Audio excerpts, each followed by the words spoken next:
The Kingdom of the Forest.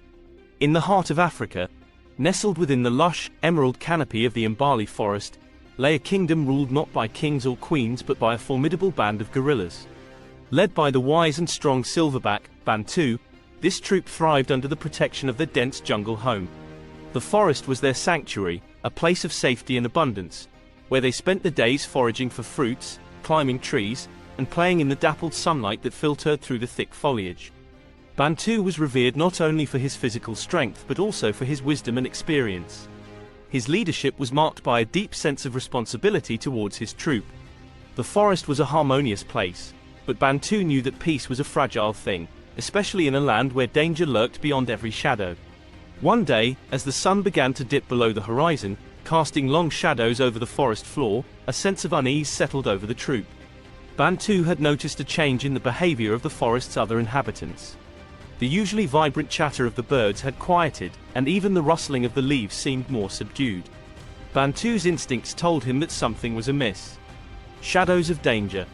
As nightfall approached, the forest's tranquility was shattered by an unsettling silence. The usual sounds of nocturnal creatures were absent, replaced by a growing tension that gripped the jungle. Bantu called a meeting with his most trusted lieutenants, Kofi and Nia, to discuss the unusual silence. "We must be vigilant," Bantu said, his voice a low rumble. "Something is not right. The animals of the forest are usually more aware than this." Kofi, a strong and agile gorilla, nodded in agreement. "I've seen strange tracks near the riverbank. They don't belong to any animal we usually encounter." Nia, the troop's keen-eyed lookout, added, "And there's something else. I've noticed the behavior of the smaller creatures has changed. They seem to be fleeing the forest." The Council of Lieutenants decided to investigate the riverbank where Kofi had seen the tracks. As they approached, the dim light of the moon revealed the faint, ominous prints of leopards, predators that were notorious for their stealth and ferocity. Bantu's heart sank. Leopards were cunning hunters, and their presence was a serious threat. To make matters worse, the riverbank was also home to crocodiles, whose cold-blooded hunger was no less dangerous. The guerrillas had to be prepared for a two-front battle. The first clash. The next morning, the guerrillas awoke to the grim reality of their predicament. The leopards had become bolder, venturing closer to the heart of the forest in search of prey. Bantu gathered the troop, explaining the gravity of the situation. "We are under threat from leopards and crocodiles," Bantu declared.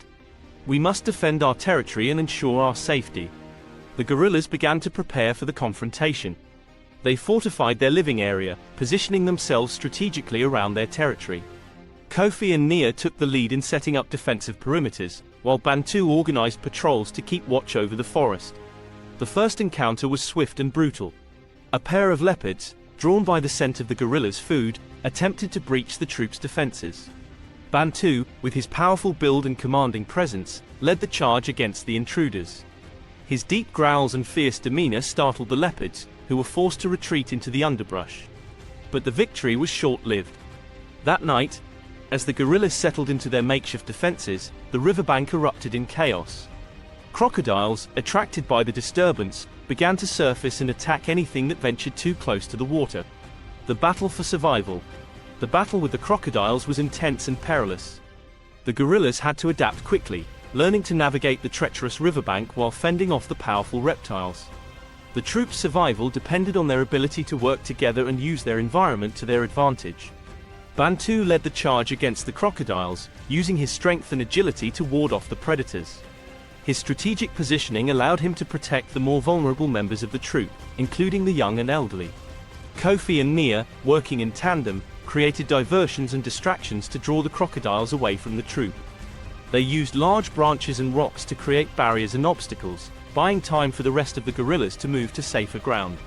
The battle raged on for hours, with both sides suffering losses.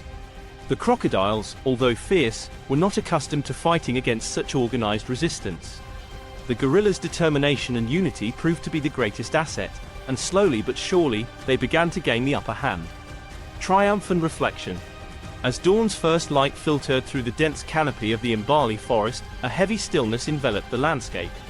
The tumultuous battle of the previous night had left its mark, a silent testimony to the fierce struggle that had taken place. The sun's rays, though gentle, revealed the scars of conflict: broken branches, disturbed earth, and the occasional trace of blood-stained foliage. Bantu, the silverback leader of the troop, stirred from his rest.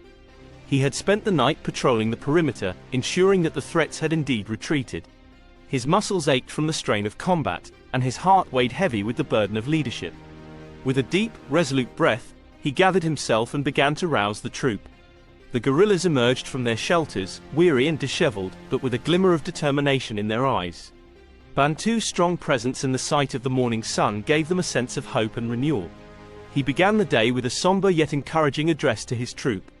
"Friends, we have faced a great trial," Bantu began, his voice resonating with authority and compassion.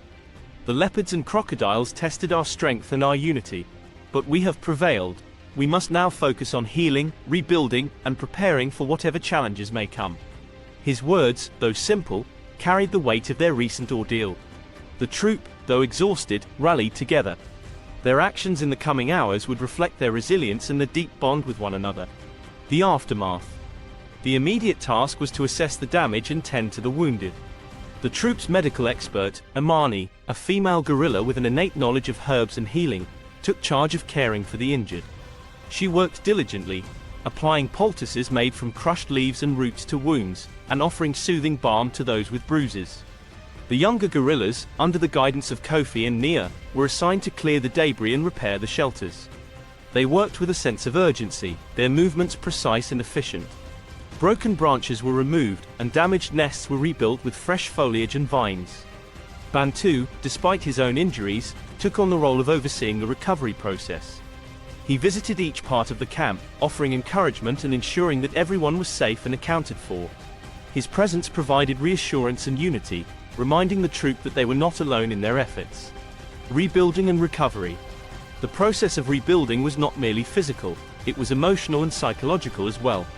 The guerrillas gathered in small groups, sharing their experiences and offering comfort to one another. The shared trauma of the battle had forged a deeper connection among them, strengthening their resolve to protect their home. Bantu and his lieutenants held a meeting to strategize for the future. They discussed measures to fortify the defenses and to ensure that they would be prepared for any future threats. The plan included creating more robust barriers around their territory, setting up additional watchposts, and establishing better communication methods within the troop. "We must learn from this experience," Bantu said, his tone firm yet thoughtful. "Our strength is not only in our individual prowess but in our ability to work together and adapt. Let this be a reminder of the importance of vigilance and solidarity." The legacy of courage. As the days passed, the forest began to heal. The guerrillas, with their innate resilience, restored their home to its former glory. The lush greenery slowly covered the scars of battle, and the forest once again became a vibrant, thriving sanctuary. The story of the guerrillas' bravery spread beyond the Imbali Forest. The other animals, having witnessed the courage and unity of Bantu's troop, spoke of their heroism with reverence. The tale became a legend, passed down through the generations as a symbol of strength, resilience, and the power of working together in the face of adversity. Bantu, though never one for grand gestures, took pride in the legacy he and his troop had created. The forest was safe once more, and the bond between the guerrillas was stronger than ever. They had faced unimaginable challenges and emerged victorious, not just through brute force, but through their unwavering unity and courage. As the sun set on another peaceful evening in the Imbali Forest, Bantu looked out over his troop with a sense of fulfillment. The forest, once again alive with the sounds of life, was a testament to their triumph. And as he settled down for the night, he knew that the legacy of their bravery would endure, a guiding light for the future generations of their mighty kingdom.